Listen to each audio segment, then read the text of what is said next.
Hey guys, this is Crystal, and welcome to another episode of Open to Public HVAC School. Today we are going to be covering a very specific blower housing installation. Rheem or Ruud is known for this bracket style, which differs from many other manufacturers in that the brackets are actually screwed into the motor rather than a belly band that fastens around the motor or is welded into the motor. So keep in mind that this is a very particular video covering this style mount. Now, does that mean you can't watch it to learn? Absolutely not. Please do. But just giving you a heads up.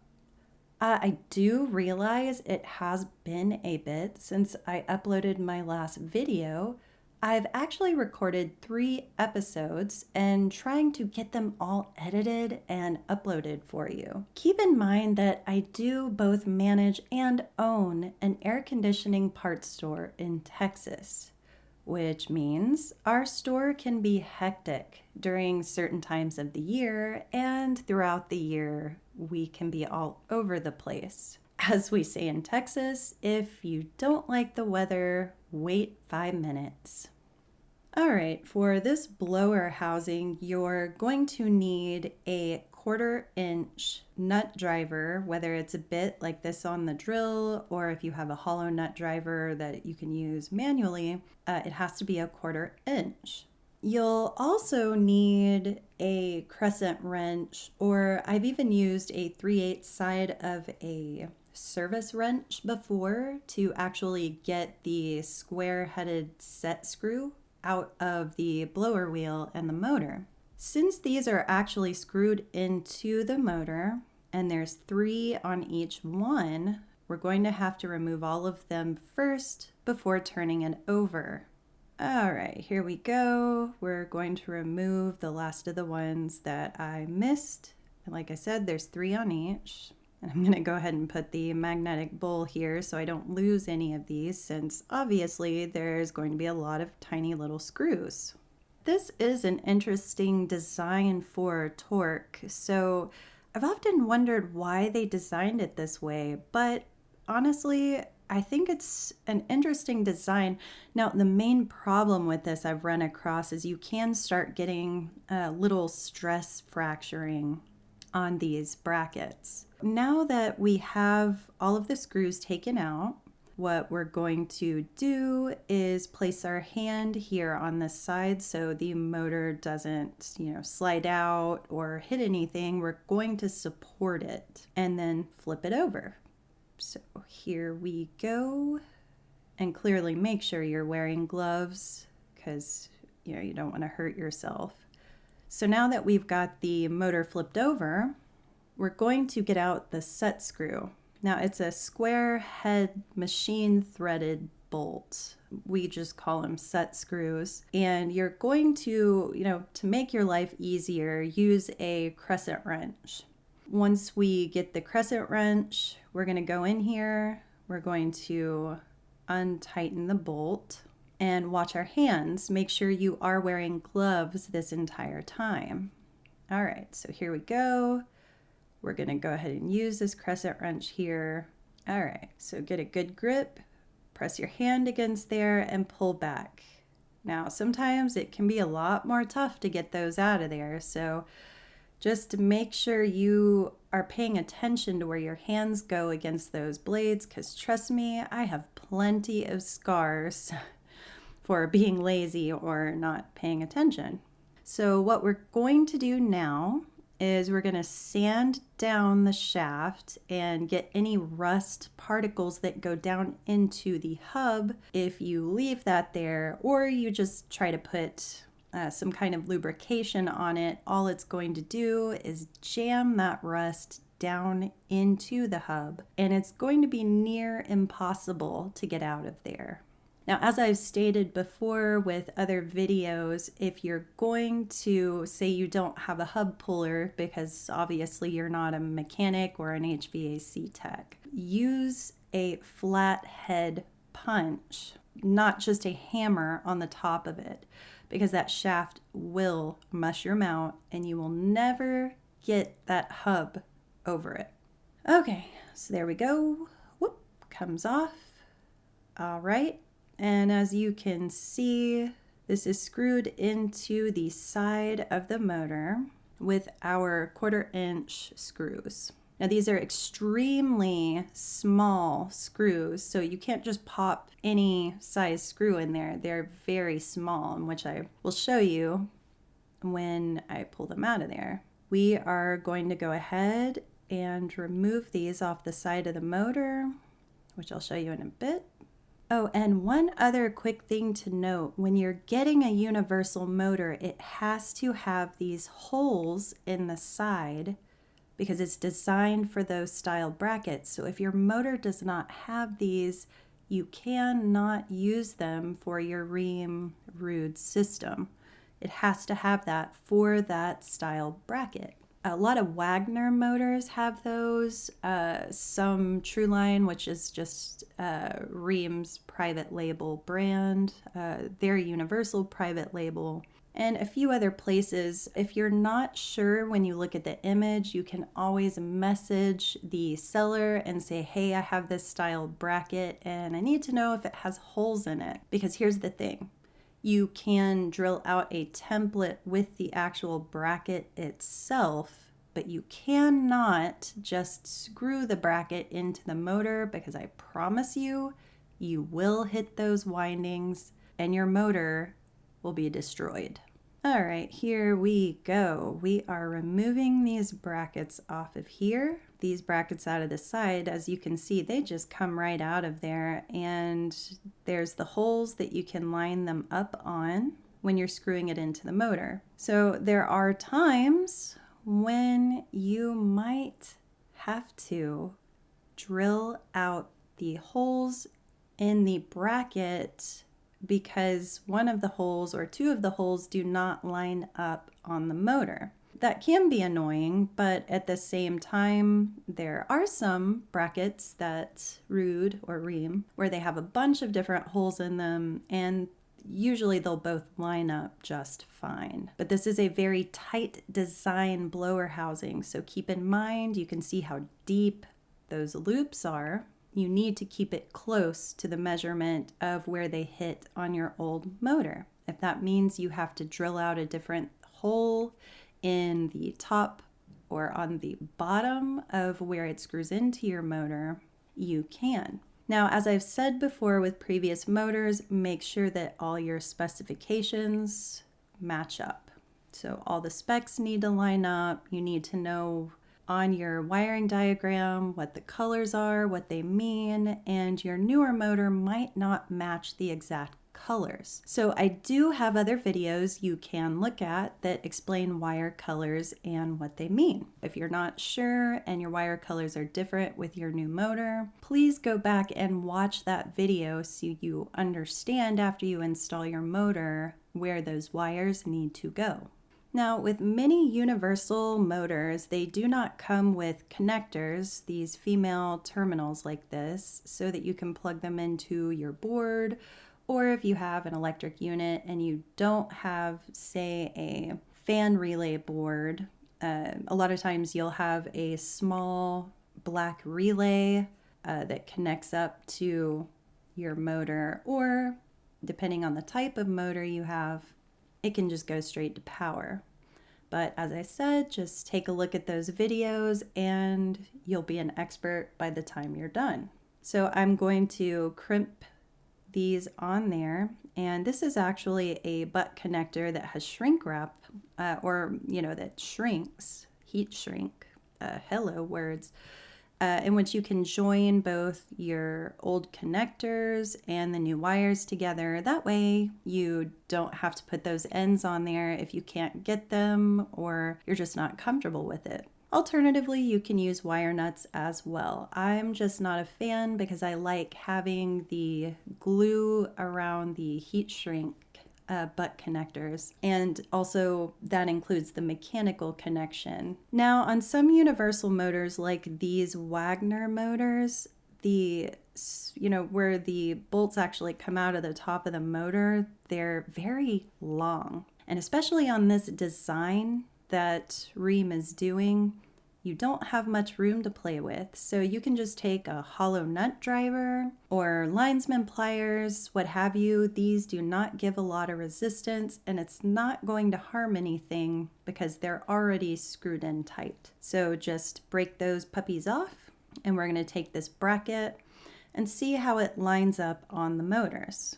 Now, as you can see, this one is not going to line up perfectly, unfortunately. So what you're going to do is whip out those rulers and measure the line between the two holes on the motor, and then measure that on your bracket, and you'll be able to line these up. So usually I'll move the bracket back so that I can line it up on those holes, drill out the bracket so that the holes will line up. And again, I emphasize, make sure you measure where it lined up on your old motor so that you know how far up or down and where you need to drill on that bracket in order to hit the blower housing correctly. This is also extremely important depending on how long the shaft is on the motor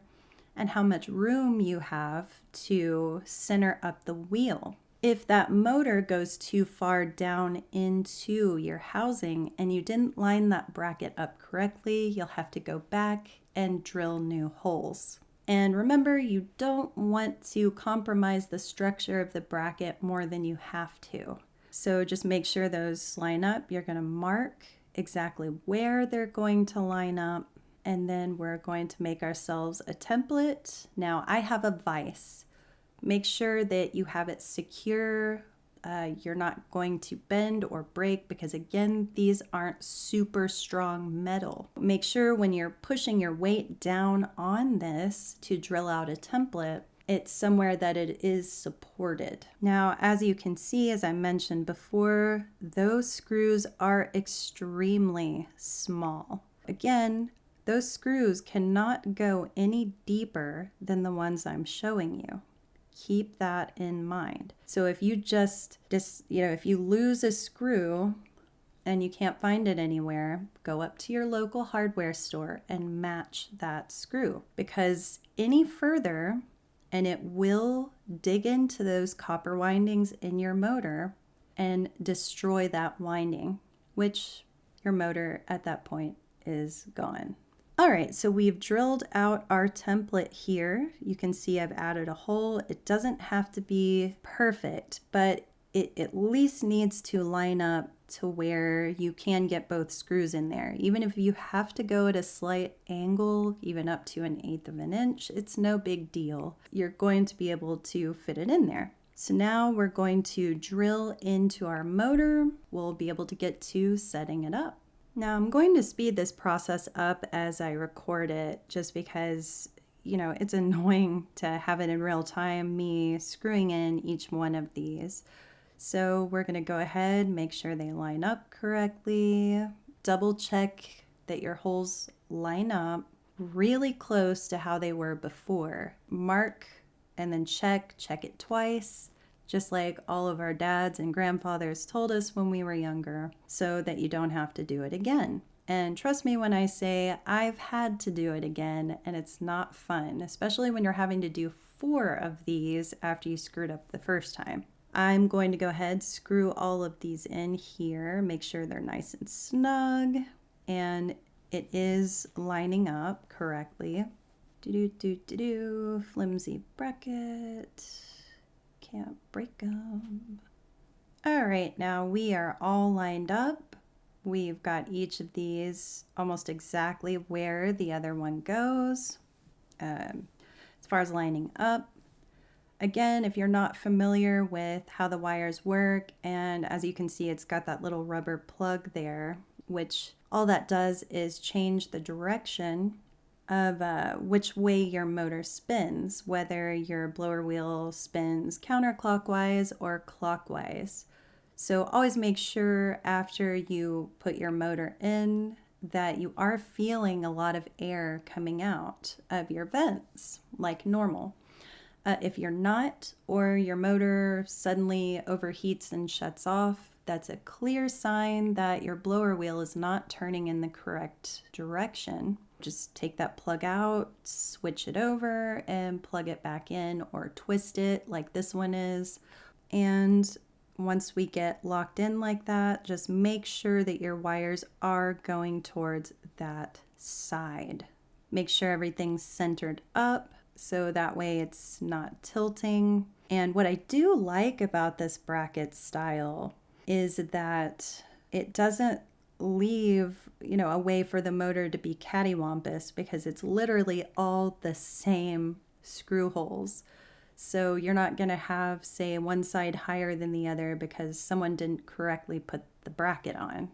So now we're going to lift the housing up a little bit. Usually I'll put maybe a screw in the center of each one of these legs just to hold it in place, because you always want to make sure that you can move the blower wheel up and down, and if it's going to hit one side of the housing. So it's best to try to keep it centered. Now, if you can't keep it perfectly centered, you can move the blower wheel a little closer towards the motor if you need to.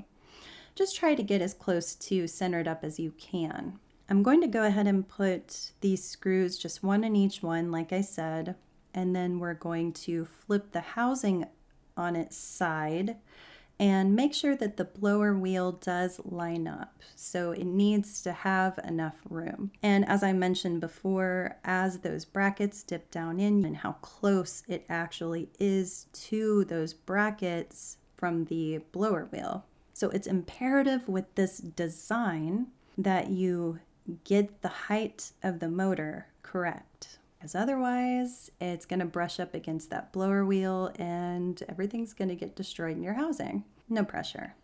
All right, here you can see I'm adjusting this to make sure that it's not going to hit the top, to make sure it's centered up like it should be, and that enough of the shaft is going through the hub so that it makes a good solid connection when you go in with the screw to tighten it up. So now that I know everything is fine, I'm just going to go ahead and straighten out these wires and start screwing everything else back together, put in our capacitor, and get it going for this customer. Make sure with the way that the wires hang off the side of the motor, especially with this style design, the metal can be sharp. So I personally am not comfortable with zip tying those up against those metal legs because of how sharp they are, and they can dig into the wires over time, especially with how tight people tend to zip tie, especially on two-stage or heat pump units where they will crank the zip ties down so tight that it destroys the harness on the control board and also causes a lot of frustrating diagnostics for the homeowner and technicians like myself that go out there and we're trying to locate why this thing keeps turning on and off. Lo and behold, it's flippin' zip ties. So once we have all of our screws in place, we have the wires, tied or, zip tied, not too tightened with those zip ties. Be careful. We're going to center up the wheel like so and give her a spin. You see that? That's exactly where we want it. Again, it doesn't have to be perfectly straight. It just needs to have equalized pressure on that motor so you're getting the best efficiency for your unit and the optimal airflow into your home. So there we have it. Make sure you do have your set screw tightened. I prefer to use the blue Loctite when I install these on people's motors because this is going into someone's home. I learned is called rocking. That's what I call it. And basically you back the head of the screw or the bolt backwards first, and then dig it in just a little more. And that will really get you a secure tighten against the flat of the shaft. After you've given the wheel a spin and you know that it's good, then just plug that puppy in and enjoy the luxury of cooled or heated air again. All right, I hope this episode helped all of you know how to install those Reem brackets.